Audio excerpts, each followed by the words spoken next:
It was June 3rd, 2018, a normal shift and a normal day at the Jeffrey Energy Center, a huge coal-fired power plant in Kansas. Inside, there were miles of steel pipes carrying high-pressure steam, some pushing temperatures past 1,000 degrees Fahrenheit. The place ran on heat and pressure, which all were locked under valves, welds, and bolts. If one thing fails, it all turns dangerous very fast. That morning, Damian Burchett, 28 years old, and Jesse Henson, who was 35, were sent to check on a safety relief valve. It was just maintenance, a check on something that had been flagged before. The elevator that they took passed behind a line that carried superheated steam. The line was part of a system with no room for error. No alarms were going off, and no one expected anything to go wrong. But inside the piping above the elevator shaft, pressure was building. A weld seam had been slowly degrading. Now it wasn't visible from the outside, and the company hadn't shut the unit down for a replacement yet. There wasn't an emergency plan for what was about to happen. The elevator didn't have heat sensors, there were no shields in the shaft, and it was just steel bolts and blind trust and old equipment. And as they went up, the valve had failed. It didn't just leak, no, it ruptured. A blast of superheated steam at over 1,000 Fahrenheit and hundreds of PSI shot directly into the shaft elevator. There was no time to react, no time to escape, and the pressure waves slammed into the elevator. And the heat didn't just burn, it peeled. Superheated steam is worse than fire because it penetrates clothing instantly, cooks flesh beneath, and sears airways shut as soon as it's inhaled. Just one breath of that steam would have scalded the throat, cooked the lungs, and triggered immediate suffocation. Skin blistered and sloughs off, and any exposed areas, hands, face, or neck, would have been instantly damaged. And the uniforms offered no protection. Even thick industrial fabric melts and sticks under that kind of heat. Muscle tissue shrinks, tendons snap, and eyes boil under those conditions. They would have been fully conscious for the first few seconds, maybe 10, maybe less. But the pain would have been horrible, skin, nerves, breath, all overwhelmed. Then the body starts to shut down. Shock kicks in, but not fast enough to spare them from what came first. The elevator controls were fried and the shaft filled with hot vapor. The metal box they were in turned into a literal oven. There was no hatch to escape through, no back door, no kill switch they could reach. They were trapped with no way out and no help was coming in time. It took time for the system to shut down, and it took time for the temperature to drop, and by the time rescue crews got access, it was already over, and the scene inside was absolutely brutal. When investigators recovered their bodies, clothing had fused into their flesh. Their faces were unrecognizable, their skin a mix of bursted blisters and scorched muscles. Bones near the surface were visible, and hands were locked into positions that showed they had tried to shield themselves, even though it made no difference. David May's fingers were still clenching metal railing. They actually had to cut him loose from the inside. Jesse's boots had partially melted. It was so bad that the rubber was actually dripping on the steel elevator floor. Forensics confirmed they had died from thermal burns, airway destruction, and superheated steam trauma. To make it all clear, this was not an instant death. It wasn't a quick flash and gone. It was a violent, crushing, boiling death, and a steel box they couldn't escape. And it didn't need to happen. The relief valve had been overdue for maintenance. Not only that, the shaft wasn't shielded, and there was no backup pressure release in that area. There were no heat sensors on the elevator, no early warning signs, no early warning system, and no barrier between a live steam line and a manned lift.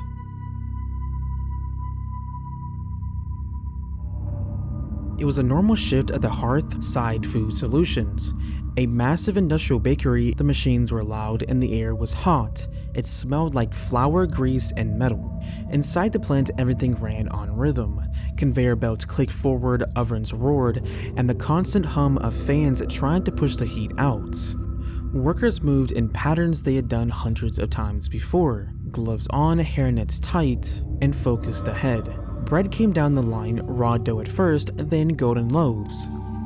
The tunnel ovens, dozens of feet long, did their job baking non-stop. It wasn't glamorous, but it was work. Steady, exhausting, and routine. David Mays was 47. He had been in plants like this for decades. He was a reliable guy, quiet, and mostly kept to himself. Always clocked in on time and never had to be asked twice. Ian Erickson, who was 44, was newer to this location but not new to industrial work, as he had worked all over: meatpacking, cold storage, oil refineries. That day, one of the massive tunnel ovens jammed. The line backed up, dough piling on the conveyor. This particular oven, Unit 4, was known to glitch ever so often. Sometimes belts slip and sometimes sensors act up. Normally maintenance would be called, but it wasn't always that formal, especially if the issue looked minor. And to most people watching that day, it actually did. The oven had already been shut off, or so they believed. According to what people said afterward, the oven had been off for around 2 hours, not 12, not overnight, just 2. And without clear lockout procedures, people assumed it was safe. No one checked the internal temperature, no sensors, no visible warning, and no cooling confirmation. The exterior had cooled to the touch, at least parts of it, and that was enough for someone to give the go-ahead, and David and Ian were sent in. The tunnel oven was just that, a tunnel. You entered one side and walked down a metal corridor maybe 5 feet tall, and exited the other. No doors on the sides, no vents, and the belt that carried the bread ran right down the middle. The entire structure was steel walls, floors, and ceiling. Even the belt frame was steel. These ovens were designed to hold heat efficiently, which meant they also retained it dangerously well. But that only mattered if you thought there was still heat inside. But either way, David and Ian went in the front. They were supposed to free up a stuck bread tray, probably bent or misaligned. One guy to spot and one to pull and realign. See, they had done these things dozens of times before, but no one outside the oven had a line of sight of them once they were inside. They couldn't see past the curve, and sound didn't really travel well in the metal tunnel. They also carried no radios, just wrenches and gloves. But what they didn't realize, well, actually no one realized, was that the interior steel was still baking. The thermostat inside the unit had read over 260 degrees Fahrenheit, not even an hour earlier. And while the oven had been shut off, it hadn't been vented. Remember, it was like a sealed chamber, slowly losing heat, but still dangerously hot, and once inside, there was no escaping it. The belt was immobile and the walls were too narrow to turn around easily. You actually had to crouch, and the air was only what you brought in with you. The first sign something was wrong came when one of the line workers noticed how long they had been in there. 5 minutes had turned into 10 minutes, and no one still came out. Then someone finally ran to the supervisor's office. But by the time emergency crews were called, over 20 minutes had passed. Firefighters did arrive, they suited up and made entry. They also had thermal cameras, and these images showed searing heat across every surface of the tunnel. The steel had radiated heat like crazy, and inside, near the center, they found both men. David and Ian had made it roughly 3/4 of the way in, and both were collapsed near the belt frame. There were signs they had tried to crawl out, gloves melted and flesh blistered, and their tools were dropped halfway back. One of them had apparently tried to help the other, at least that's what they thought, because they found drag marks. They were faint but clear. But inside a heat-sealed metal chamber with no airflow, the temperature had overwhelmed them within minutes. They would have likely become disoriented first, sweating, dizzy, and unable to think straight. Then their muscles had failed, then everything else. Their skin was burnt so bad that it was literally black, and you can literally see their bones poking out. I mean, it was literally horrid. But the official investigation revealed multiple failures. No enforced lockout-tagout procedure, and no internal temperature check. No training for confined space entry, and the oven had no alarms or emergency egress route. The plant had operated under assumptions instead of safety. This is a quote from one of the managers at this plant. "We thought it was off, but clearly it wasn't." David Mays had a wife and 2 grown kids, and Ian Erickson had just gotten engaged the year before. Both were experienced, skilled, and cautious. They didn't make reckless choices, and they walked into a situation they were told which was safe. They followed the instructions, and the system had failed them. The deaths triggered a federal investigation, and OSHA cited the plan for serious violations. Failure to implement confined space procedures, lack of proper signage, absence of heat monitoring, and negligence in safety training. Lawsuits were followed and the plant faced heavy fines. Policies were changed, of course, after. Now the oven had a posted cooldown chart and the belts were tagged. And now there are heat sensors installed with digital readouts. But of course this was too late for David and Ian.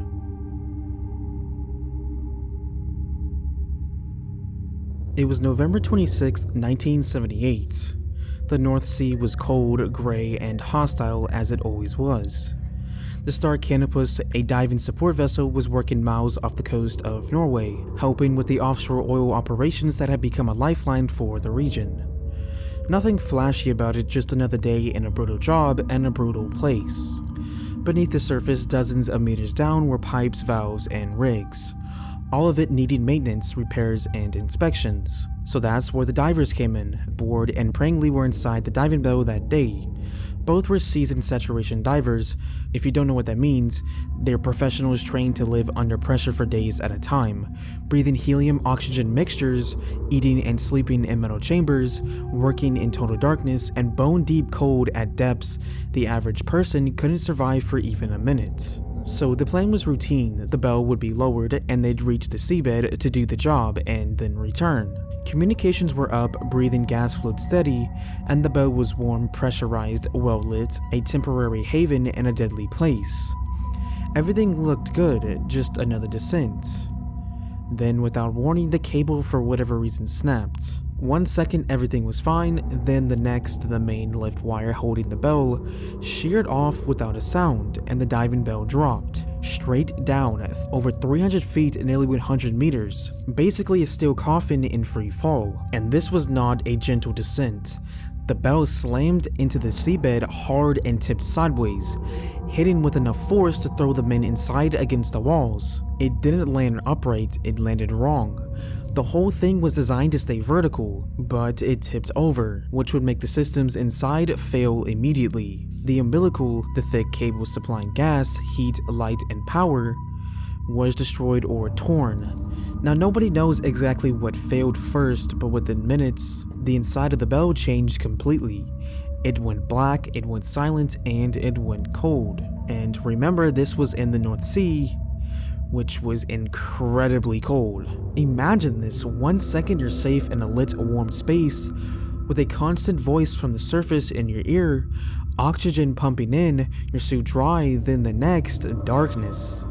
The emergency lights kicked in, which were battery powered, but they were weak, flickering, and the internal heaters were gone. Communication was dead, and the CO2 scrubbers were running on backup, but struggling. The air started to thicken, and damp, sharp condensation formed on the walls, and water pooled at the low point. Except now the floor was a wall, and the ceiling was beneath them. Every moment became a fight against gravity and awkward angles. Inside this tipped steel tube, Ward and Prangley were completely sealed off from the world. Remember, there was no hatch they could open, and they had no way out. The only thing they could do was just to wait, and hope someone would come, and also hope the bell didn't collapse under pressure, and also hope the oxygen lasted. But that's not what the body does in a failing system like that. Without fresh gas being pumped in, carbon dioxide slowly crept up. The scrubbers tried to hold the line, but they weren't built for long-term solar operations. And as CO2 levels rise, your body starts to rebel. Headaches first, then dizziness, then confusion. And in that tight space, and with the cold creeping in, the confusion gets even worse. Remember, the North Sea isn't just cold, it literally wants to kill you. Outside, the water hovered near freezing. With no heat inside the bell, that metal structure turned into a refrigerator. Even in full gear, the suits were not made for this. Not without circulation, and not for this long. Their hands would have gone first, then their feet, and then their cores. Shivering turns to violent shaking, muscles seize, and speech slurs. Fingers would curl and lock, and eyes started to close, not from sleep, but from shutdown. Now up on the Star Canopus, there was just chaos. There was no second bell, no rescue rig, and no ROV. The crew tried to do what they could, but they weren't really equipped for this. but they knew they had to send for help. The C4th Klansman, another support ship with better gear, a spare bell, and the ability to do something, but it was incredibly far, like hours away, and every minute had counted. Back on the seabed, the divers waited, trapped in a metal tube that was colder than ice, tilted on its side, and growing more toxic by the minute. They probably talked to each other, maybe they tried to fix something, maybe they tried to pray, but nobody obviously knows. The bell had no windows, no cameras, and no logs. It took over 13 hours to actually find it and haul it up. But by the time the Klansmen arrived and rescue divers reached the second bell, it was way too late.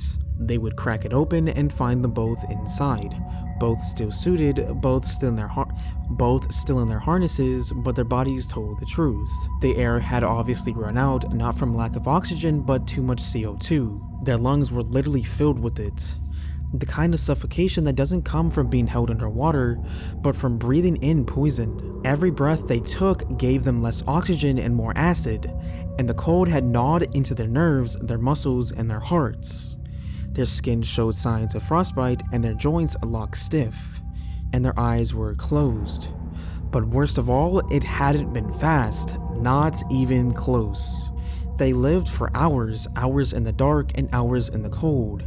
Hours breathing stale air and trying to stay calm, trying to stay awake, and trying to stay alive. Knowing nobody had come for them yet. Knowing the bell was broken, tilted, and useless. Knowing the systems were failing one by one.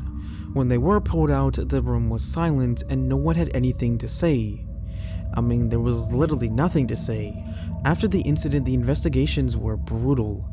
The main lift wire, the thing that holds the bell, had no backup, no secondary cable, and the Star Canopus had no rescue bell, no ROV, and no protocol for a failure like this.